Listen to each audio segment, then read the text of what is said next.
On a jagged cliff above a restless sea, a girl stood chained to the bare rock, waiting for a monster to rise out of the water and kill her. Her name was Andromeda, and she had done nothing to deserve this fate. Her only crime was being the daughter of a queen who could not stop boasting. Out past the surf, something vast moved beneath the waves, cutting a dark wake toward the shore, while the tide crept higher around her ankles with every passing hour. No guard stood ready to help her. No army waited nearby, and no god kept watch over that lonely stretch of rock, only the sea, and the shape moving through it, drawing closer with every heartbeat. What would it take to save a girl chained to die for someone else's pride, in the last moments before a sea monster reached the shore? The answer came from the sky itself, from a hero flying home from the hardest task in Greek myth, carrying, of all things, a severed head that could turn a living creature to stone. This is the story of Perseus and Andromeda, a proud queen's boast, an oracle's cruel price, and the one impossible rescue that turned two strangers into husband and wife.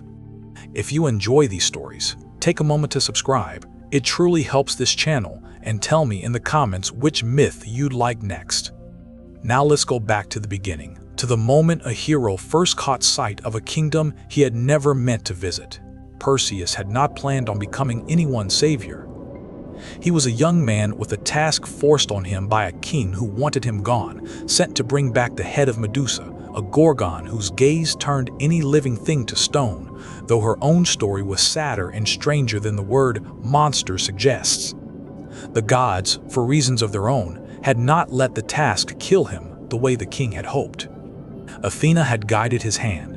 Hermes had lent him a curved blade, sharp enough to do the work in a single stroke, and a group of nymphs had given him a magic satchel, a cap that made its wearer invisible, and a pair of sandals stitched with small silver wings.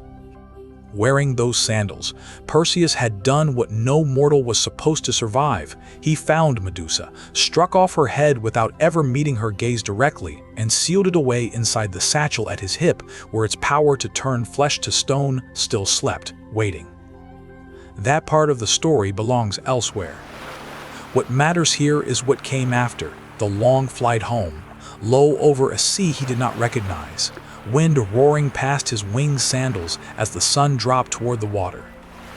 Perseus was tired in the way that only someone who has stared down death can be tired, and he wanted nothing more than an ordinary road home.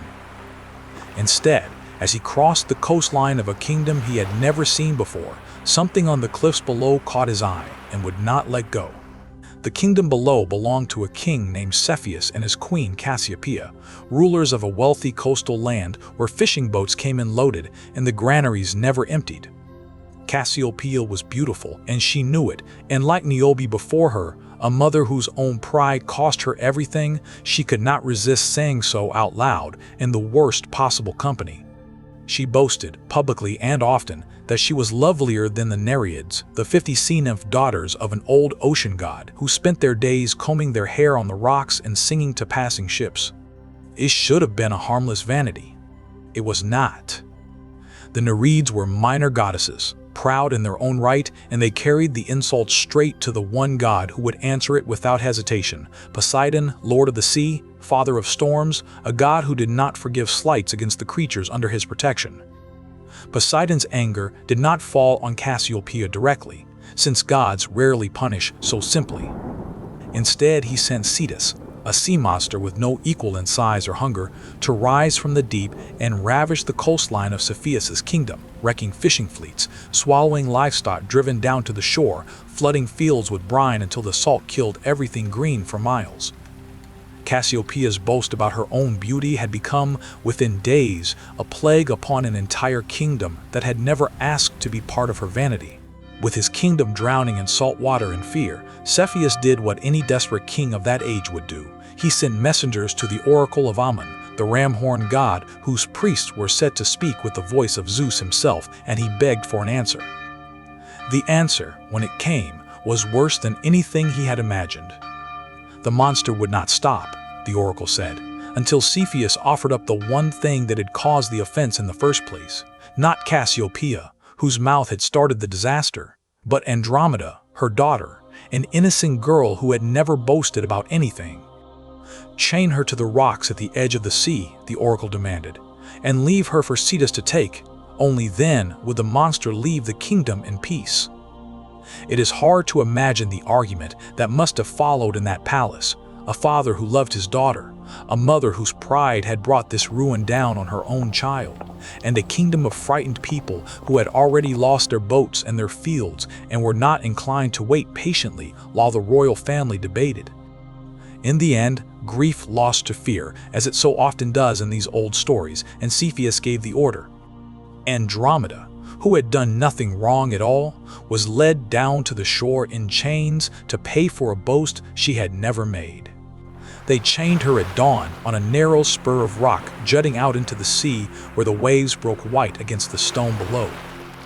Andromeda stood with her wrists bound in iron above her head, the salt wind pulling at her robe, her bare feet growing numb against the cold rock as the tide crept in around her ankles. Below her, the water was a deep, restless green, and every swell that rolled past made her flinch, certain that this was the one carrying the monster toward her at last. There was no crowd to comfort her. Her parents, the people say, watched from a distance, unable to bear coming closer, unable to look away either. Hours passed, the sun climbing and then beginning its slow fall toward the water, and still Andromeda stood chained to the rock, growing hoarse from weeping, growing hollow with the particular exhaustion of waiting for a death she could not stop imagining. What does a person think about? Chained alone above the sea, with nothing left to do but watch the horizon for the shape that will end everything? Perhaps she thought of her mother's proud words, and how strange it was that vanity spoken in a palace could end with her own body offered to the waves. Perhaps she thought of nothing at all, and simply watched the water and waited. From high above the coastline, Perseus saw a pale shape against the dark rock and, for a moment, thought he was looking at a statue, some local monument carved from white marble and left to stand alone on the cliff. Then the wind lifted a fold of her robe, and he understood that the statue was a living woman, chained where no one should ever be chained. Tears streaked down a face turned toward the sea. He dropped out of the sky on his winged sandals and landed on the spur of rock beside her, and for a moment neither of them spoke.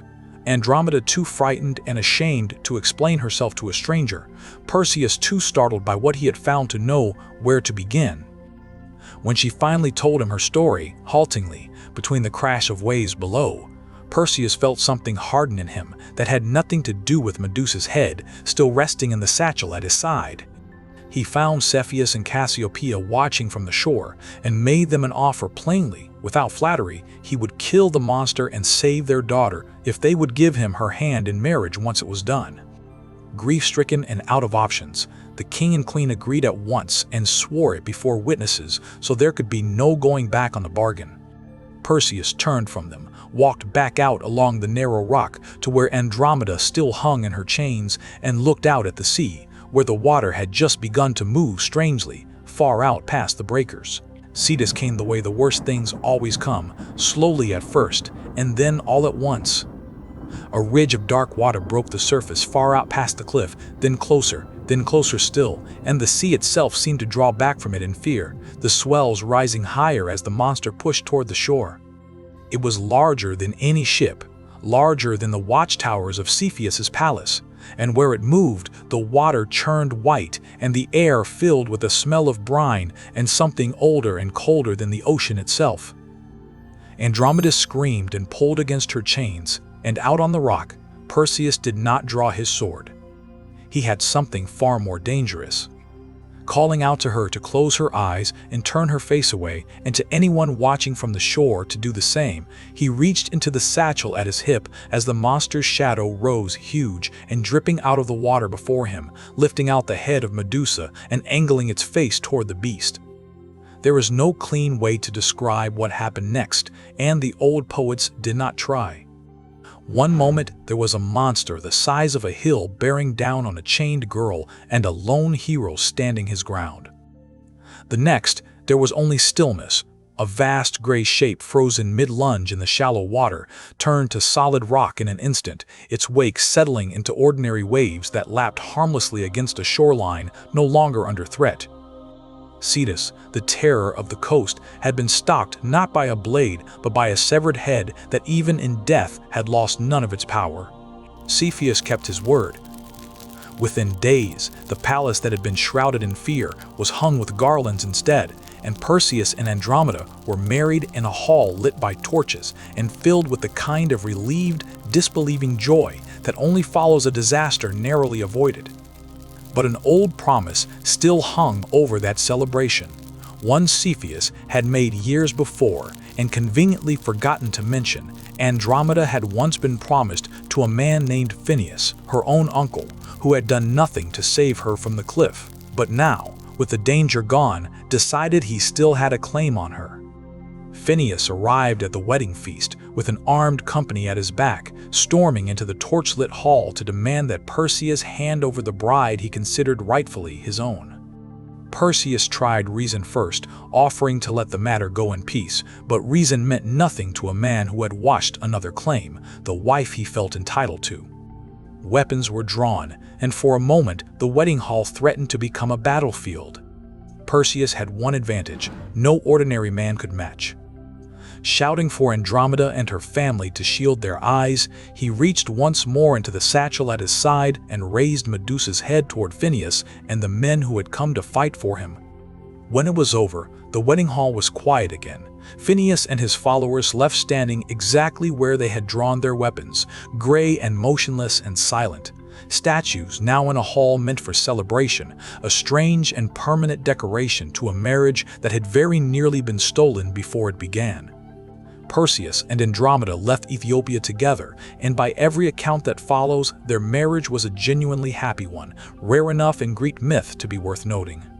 They had children, founded lines that later storytellers would trace forward for generations, and Andromeda, the girl who had once stood chained and weeping above the sea, became a queen who was long remembered rather than a name attached only to tragedy. The gods, in their way, left a lasting record of the whole affair scattered across the night sky. Andromeda herself was placed among the stars, a constellation still visible on clear nights, chained and outlined the way she once was chained on the rock, but remembered now as a rescued princess rather than a sacrifice. Perseus stands near her, Medusa's head still at his belt in the pattern of the stars, and not far off sits Cassiopeia, whose boast started the entire chain of events, placed in the heavens too, but according to the old writers, positioned so that for half of every year her constellation hangs upside down as it circles the pole, a queen forever tipped off her throne for the pride that nearly cost her daughter's life. It is worth sitting with that detail for a moment.